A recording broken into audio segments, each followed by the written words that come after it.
말씀 본문은 창세기 14장 13절로 16절 말씀입니다. 제가 봉독해 드리겠습니다. 우리 성도님들 화면을 보십시오. 도망한 자가 와서 히브리 사람 아브람에게 알리니 그때에 아브람이 아모리 족속 마므레의 상수리 숲을 근처에 거주하였더라. 마므레는 에스골의 형제요 또 아넬의 형제라. 이들은 아브람과 동맹한 사람들이더라. 아브람이 그의 조카가 사로잡혔음을 듣고 집에서 길리고 훈련된 자 318명을 거느리고 단까지 쫓아가서 그와 그의 가신들이 나뉘어 밤에 그들을 쳐 부수고 다메섹 왼편 호바까지 쫓아가. 우리 16절 다 같이 합독합니다. 시작. 모든 빼앗겼던 재물과 자기의 조카 롯과 그의 재물과 또 부녀와 친척을 다 찾아왔더라. 아멘. 네, 이 시간은 우리 찬양드립니다. 주여 감사합니다. 할렐루야. 오늘 본 말씀 통하여 하나님께서 우리에게 주시는 말씀의 제목은 다 같이 한번 따라하시겠습니다. 아브라함의 선택.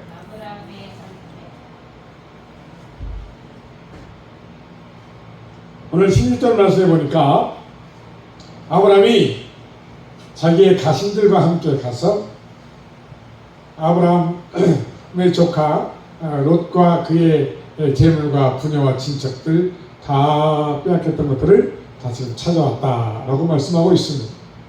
그런데 오늘 14절 말씀에 보면 아브라함이 그 마므레 그런 고을에 아브라함은 세 가지의 좋은 지혜를 선택했다. 네. 그게 뭐냐?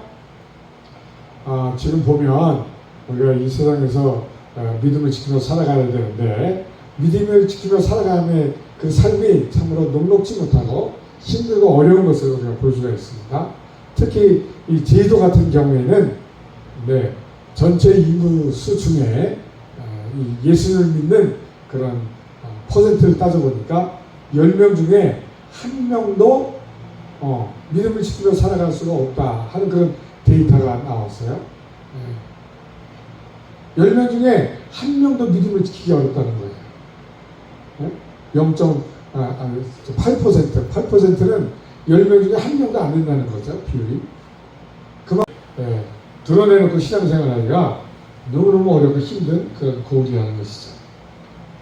우리가 세상에서 믿음을 지키며 살아가기가 제주도 같은 경우는 특히 어렵다는 것이죠.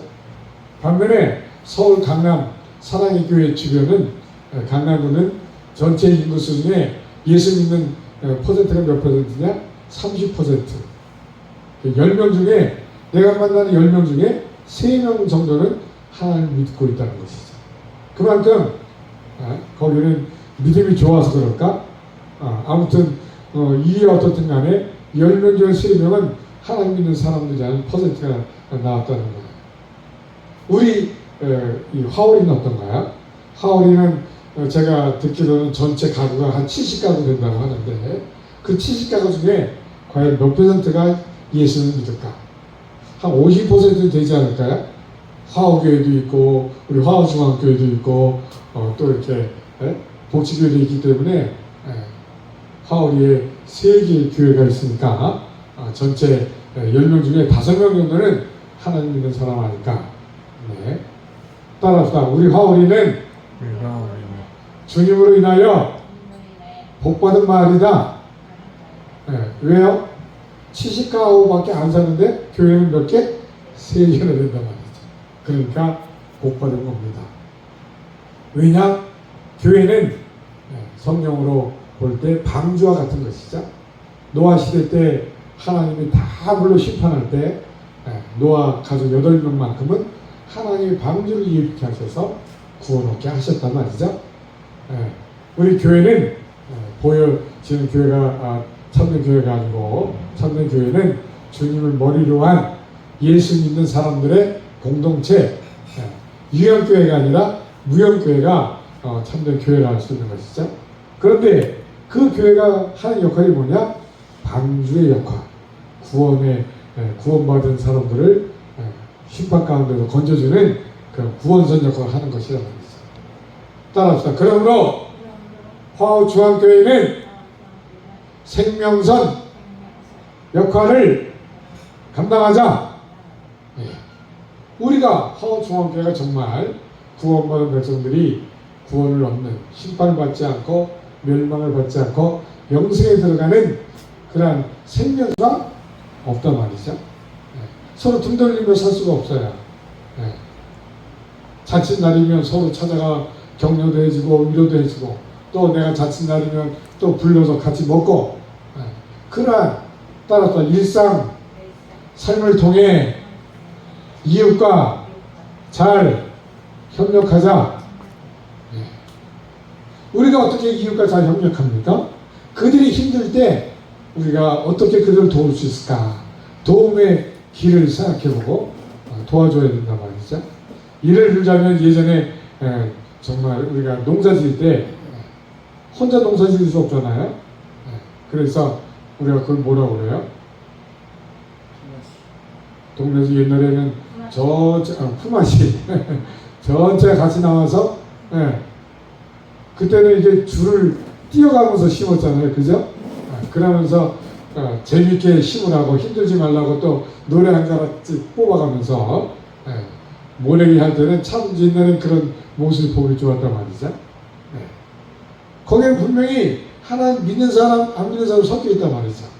그런데 안 믿는다고 해서 우리가 그런 협력을 안 한다면 농사를 함께 지을 수가 전혀 없단 말이죠.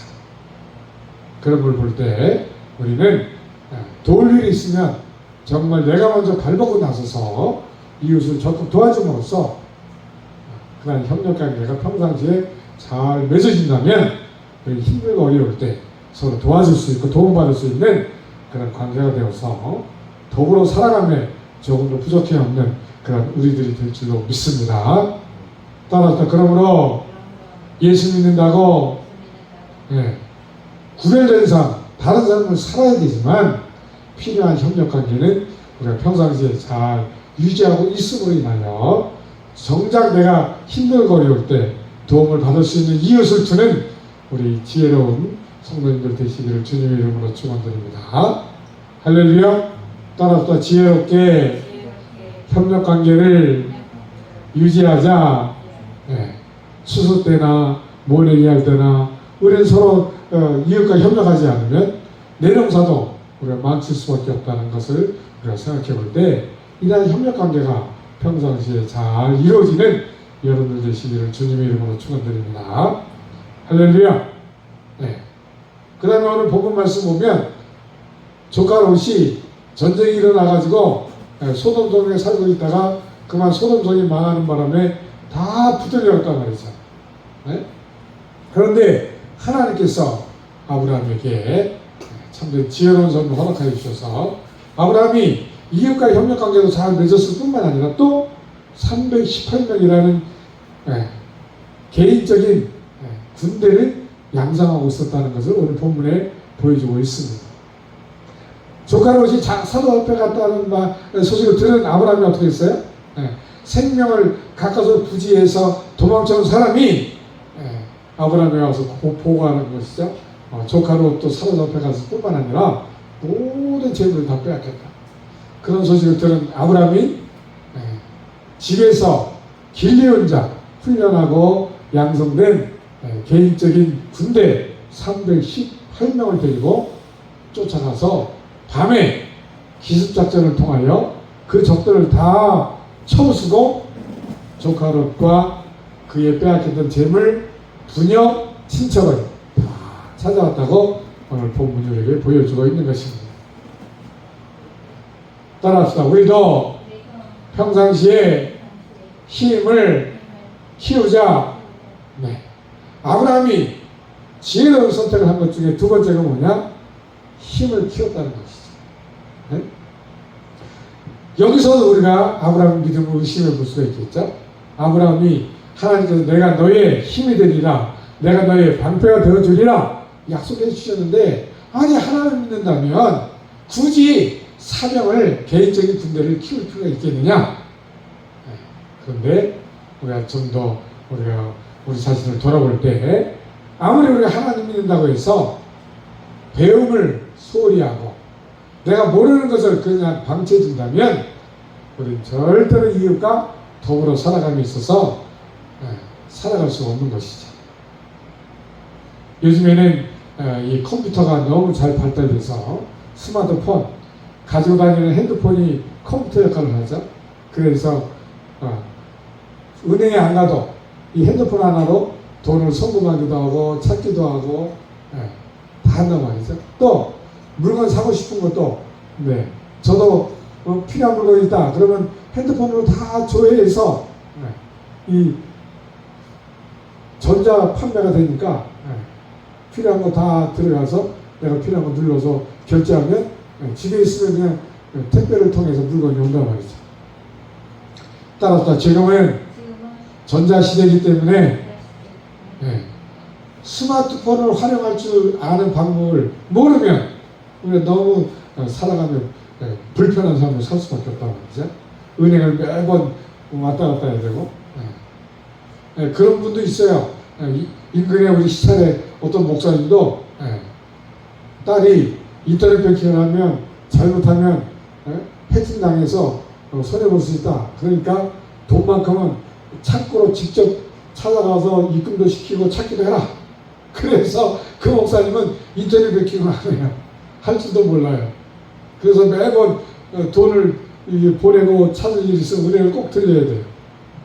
저는 핸드폰으로 다 보내기도 하고 찾기도 합니다. 그런 걸 보면 1분 안에 돈을 보내기도 하고 찾을 수가 있어요. 필요한 금액을. 그래서 장을 볼 수가 있어요. 그런데 그분은 은행을 가서 찾아야 되고 보내기도 해야 되니까 최소한 왔다 갔다 30분 이상씩 소요된단 말이죠. 그런 걸 보면 누가 더 지혜로운 삶을, 누가 더 지혜로운 선택이라 할 수 있겠습니까? 시간을 그만큼 절약할 수가 있는 것이죠. 그래서 지금은 컴퓨터 시대, 전자 시대이기 때문에 우리가 뒤처지지 않으려면 따라서 배울 것은 배워야 된다. 배울 것은 배워야 돼요. 예를 들자면 그런 것이죠. 오늘 아브라함이 이렇게 사명을 키우고 힘을 키움으로 인해서 아무리 소수민족으로서 살아감이 있어서 이렇게 지혜로운 선택을 함으로 어려움이 쳤을 때 그것을 극복할 수 있는 그러한 믿음의 삶을 살았다는 것을 여러분 기억하시고 따라서 날마다 배우자, 힘을 키우자. 우리 장로님이 평상시에 늘 그냥 앉아있지만 않고 걸어다니고 운동하시는 것도 힘을 키우는 하나의 방법이라고 볼 수가 있죠. 건강을 유지하기 위해서 힘을 키우고 또 그 외에 우리가 지혜를 잃지 않기 위해서 우리 성경 말씀을 보면 지혜로운 자가 더 많은 지식을 활용할 수 있고 많은 지식을 가지고 있는 사람이 지혜로운 삶을 살 수 있다고 말씀하고 있으니 우리가 게으르하지 말고 날마다 배움에 우리 시간을 드리고 물질을 드리고 특히 우리 자녀들과 이웃들에게 왜 힘을 키워야 되는지 분명한 삶의 철학을 가지고 신앙생활을 할 수 있는 성도 여러분 되시길 주의 이름으로 축원합니다. 할렐루야. 마지막으로 세 번째로 아브라함이 어떤 삶을 살았느냐? 따라합시다. 다른 사람과 다른 선택을 한다. 우리가 하나님의 자녀라면 이웃과 분명히 다른 선택을 해야 되는 것이죠. 물질을 쓰에 있어서도 내가 계산할 것은 분명히 계산하고 이 아브라함이 그 주변에 있는 사람들한테 어떤 소리를 들었느냐? 당신은 하나님의 방백으로서 하나님의 진실한 일꾼입니다. 이런 인정을 받았단 말이죠. 창세기 23장에 보면 아브라함이 아내 사라가 죽었어요. 죽었는데 아브라함이 고백하는 것처럼 나는 당신들 삶 가운데 나그네요. 정처 없이 떠도는 그런 인생을 살고 있습니다. 하는 것처럼 아브라함은 하나님께 복을 받았지만 늘 떠날 준비를 하는, 텐트를 접었다 치는 그런 삶을 살았기 때문에 아내가 죽었는데 아내를 장례 치를 장지마저 하나 없는 그런 삶을 살았단 말이죠. 그래서 이방 족속들에게 내가 아내가 죽어서 이제 장례를 치르고자 하니 당신들의 땅 중에서 내게 장지를 허락해서 내가 장례를 잘 치르게 해달라 했을 때 이방인이 내가 당신한테 무덤뿐만이 아니라 당신 얻기를 원하는 그 주변 산에 숲을 산까지 다 허락할 테니 거저 쓰시오 했단 말이죠. 그런데 아브라함이 아니다. 나는 정한 가격을 정당하게 치르고 내가 그 땅을 취하겠다. 그런데 이방인이 계속 아니라고, 나는 계산을 받을 수가 없다고, 그러면서 끝까지 무료로 쓰라고 하는 거예요. 그런데 성경에 보면 아브라함은 그 당시 시세에 맞춰서 은 400세겔을 치르고 그 장기를 구해서 아내를 장례를 치르는 것을 우리가 성경에 볼 수가 있습니다. 아브라함은 참으로 현실적인 사람이고 실용적인 사람이라 내가 계산할 것은 마땅히 내가 계산을 한다 하는 그런 선택을 했단 말이죠. 우리가 이웃과 살면서 물건을 살 때도 예를 들면 그 주인이 이거 공짜로 가져가세요 라고 물건을 줄 때 우리 공짜로 받으면 공짜가 얼마나 좋겠어요? 계산 우리가 돈도 절약되고. 그러나 우리가 공짜로 너무 받아서는 안 된단 말이죠. 아무리 공짜로 거저 준다 할지라도 우리는 정당한 가격을 치르고 내가 하나님 믿는 사람으로서 내가 치러야 할 계산은 반드시 치르는. 그래서 달라도 뭐가 분명히 다른 그런 선택을 하는 여러분들이 되셔서 아무리 내가 소수 민족처럼 소수의 그런 믿음에 여기에 70가구가 사는데 그야말로 10%밖에 안 되는 한두 가정만 그런 믿음을 지키는 삶을 선택한다 할지라도 그런 소수의 힘없는 그런 믿음의 삶을 산다 할지라도 우리는 아브라함처럼 이웃과 잘 협력하고 그리고 평상시에 힘을 키우고 그리고 이웃과 다른 선택을 함으로써 비록 많은 사람들 중에 소수민족으로서 하나님의 백성으로 살았던 아브라함이지만 아브라함은 끝까지 하나님의 택한 백성으로서의 믿음을 지키고 하나님의 복을 받아 누리는 그런 신앙의 삶을 살았음을 우리가 오늘 바라보면서 나도 아브라함처럼 비록 안 믿는 사람들 속에 속해 산다 할지라도 좋은 협력관계를 평상시에 잘 유지하고 그리고 내가 키워야 할 나의 힘, 체력이나 또는 근력이나 또 지혜나 이런 것을 평상시에 내가 잘 내게 필요한 것들을 힘을 키움으로써 우리가 비록 소수의 인원으로서 믿음을 지킨다 할지라도 이렇게 이웃에게 인정받는 저 사람은 하나님 믿는 사람으로서 뭐가 달라도 분명히 다르구나 믿음을 인정받을 수 있는 여러분들의 지혜로운 믿음의 선택이 되시기를 주님의 이름으로 축원드립니다. 따라합시다. 하나님 아브라함처럼 이웃과 잘 협력하게 하시고 평상시에 힘을 잘 키우게 하시고 이웃과 분명히 다른 그런 지혜로운 선택을 하는 그런 삶을 살게 하여 주옵소서. 우리 이 시간 다 같이 주의 성부를 듣고 기도하겠습니다. 주여 주여